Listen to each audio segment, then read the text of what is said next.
হরে কৃষ্ণ। কোনো কোনো বাড়িতে দেখা যায় বিয়ের আগে খুবই ধনী থাকে, বিয়ের পরে তারা ধীরে ধীরে গরিব হয়ে যাচ্ছে। এর কারণটা কি? এর কারণ হচ্ছে যেই মেয়েকে সেই বাড়িতে বিয়ে দেওয়া হয়েছে, সেই বাড়ির মেয়ে সে তার শ্বশুরকে, তার শাশুড়িকে বা তার স্বামীকে সে সত্যি সত্যিভাবে মন থেকে তার সেই যে উপযুক্ত সম্মান সেটা দিচ্ছে না বা আপন করে নিতে পারছে না। তাদের সংস্কৃতি, তাদের কালচার, তাদের ব্যবহার, তাদের সমস্ত নিয়মকানুন, এই সমস্ত কিছু সে গ্রাহ্য করছে না। সে তার নিজের বাপের বাড়ির টান টানছে এবং বাপের বাড়ির লোককে যথেষ্ট মর্যাদা, সম্মান এই সমস্ত কিছু দিচ্ছে। কিন্তু যেই বাড়িতে সে বউ হয়েছে, তাদের বাড়ির কি সিস্টেম, শিষ্টাচার ছিল, এই সব কিছুকে সে নষ্ট করে দিয়েছে। এই হলো এক নাম্বার কথা।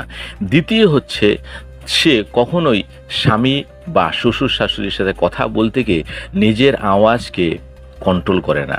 সে সবসময় নিজেকে বড় দেখাতে চায় বা তাদের এমন দেখাতে যায় যে আমরাই সবচেয়ে ভালো মানুষ, এই বলে শ্বশুর শাশুড়িকে অবজ্ঞা, অপমান এগুলো করে। এই সমস্ত করতে করতে কেননা মা লক্ষ্মী নারাজ হয়ে যাচ্ছেন। কেননা মা লক্ষ্মী যেখানে তোমার মনের মধ্যে কোনো রকম একটুখানিও হিংসা, দাম্ভিকতা থাকবে, সেখানে থাকে না। এবং যে বাড়ির লোকেরা তোমাকে বধূ হিসেবে, লক্ষ্মী হিসেবে বাড়িতে নিয়ে আসে, তুমি যদি লক্ষ্মীর মতো ব্যবহার না করো, তাহলে ধীরে ধীরে তোমাকে তার সেই পাপের ফল ভোগ করতে হবে। ধীরে ধীরে তুমি সেই পরিবারটাকে নষ্ট করে দেবে এবং গরিব হবে।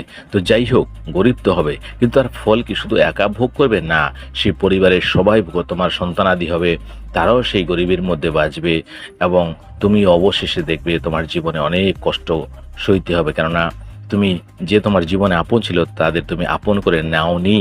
তোমার যারা পর হয়ে গেছে, যেই ঘর থেকে তুমি এসেছো, তারা বাস্তবে কিন্তু তোমার পর, তাদের তুমি এখনো আপন ভাবছো। সেই কারণে তোমার জীবনে এই দুর্দশাগুলো নেমে আসবে। তো যাই হোক, যদি কথাগুলো বুঝতে পারেন, তাহলে আজ থেকে শুধরে যান। দেখবেন জীবন পরিবর্তন করতে সময় লাগে না, জীবন পরিবর্তন অবশ্যই হবে।